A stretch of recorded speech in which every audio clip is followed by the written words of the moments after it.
रहस्यलोक में आप सभी का हार्दिक स्वागत है दोस्तों। आज मैं आपके साथ असम की एक लोक कथा साझा करना चाहता हूं। असम, जो दक्षिण एशिया के भारत देश का एक सुंदर राज्य है। असम भारत के पूर्वोत्तर क्षेत्र में स्थित है। यह भूमि हरे भरे जंगलों और विशाल नदियों से भरपूर है। यहाँ की सबसे महत्वपूर्ण नदी है ब्रह्मपुत्र। यह नदी हिमालय की ग्लेशियरों से निकलकर तिब्बत, अरुणाचल प्रदेश और असम होते हुए अंत में बांग्लादेश के बंगाल की खाड़ी में मिल जाती है। नदियों के किनारे सिर्फ उपजाऊ जमीन ही नहीं होते, वे रचनात्मकता की जमीन भी होते हैं। जैसे मिसिसिपी ब्लूज या डेल्टा ब्लूज। क्या ये कला की विरासतें नदियों के किनारे नहीं जन्मी?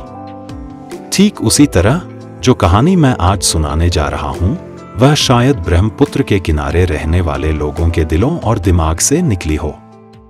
या कौन जाने, शायद ये सच हो या असल। चलिए पता लगाते हैं। करीब 400 साल पहले असम घने जंगलों से ढका था और वहां जनसंख्या बहुत कम थी। ब्रह्मपुत्र नदी के किनारे एक छोटे से गांव में एक साधारण परिवार रहता था, 2 भाई और बड़े भाई की पत्नी।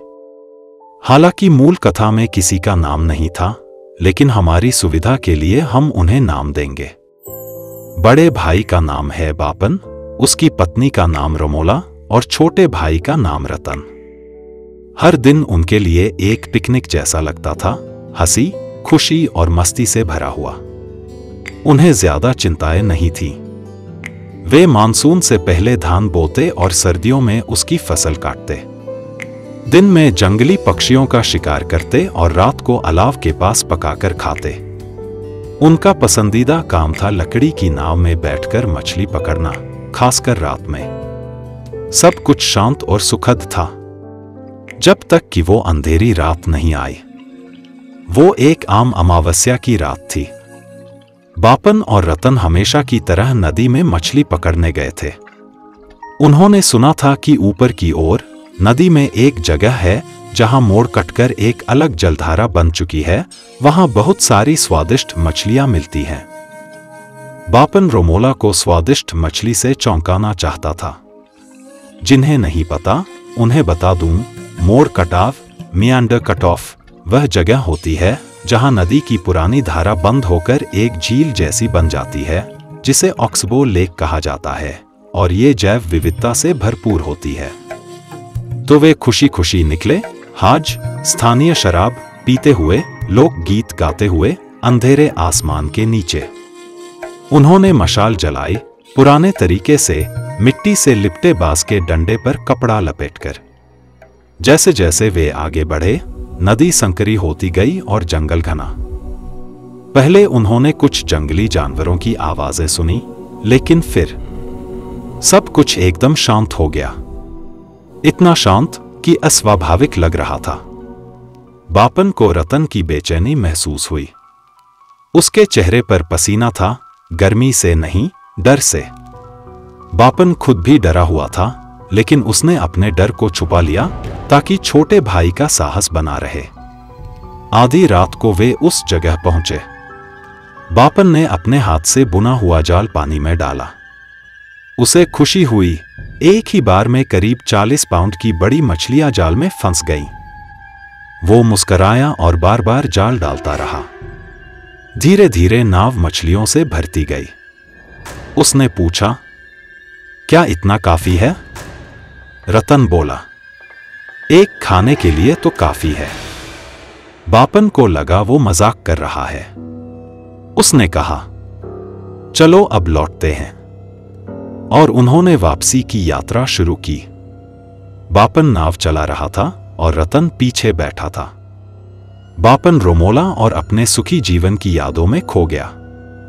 करीब 1 घंटा बीत चुका था, तभी एक पक्षी की आवाज ने उसे चौंका दिया। उसने रतन की ओर देखा। जो देखा, उसने उसे जड़ बना दिया।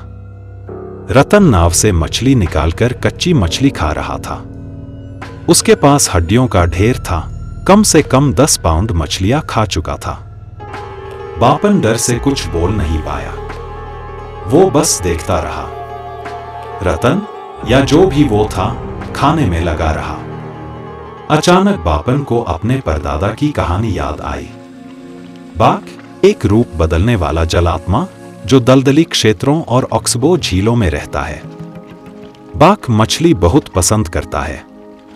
जब कोई इंसान उसके पास आता है वह उसे मार देता है, उसका रूप ले लेता है और उसकी तरह जीता है, जब तक कि कोई उसे कच्ची मछली खाते हुए देख ना ले।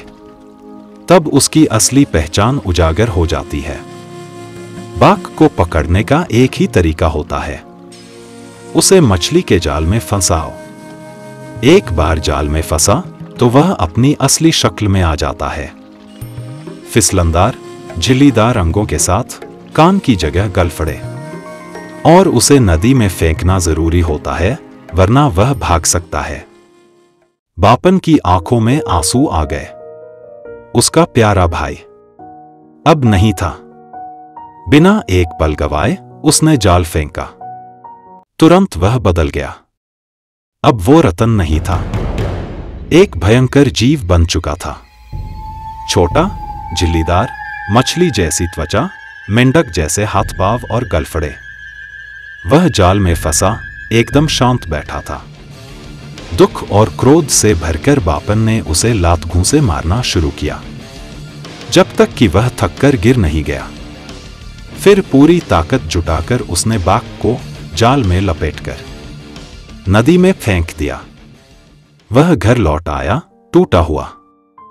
रोमोला ने उसे अपने आंचल में समेट लिया, जहां वह फूट फूट कर रोया। 3 साल तक बापन चुपचाप रहा। उसकी आंखें हमेशा खाली रहती। फिर एक दिन कुछ बदल गया। वह पिता बना। रोमोला ने एक सुंदर बेटे को जन्म दिया। बापन ने उसका नाम उसी के नाम पर रखा, रतन। दोस्तों, ये थी आज की कहानी। उम्मीद है आपको पसंद आई होगी। सुनने और देखने के लिए आपका बहुत बहुत धन्यवाद।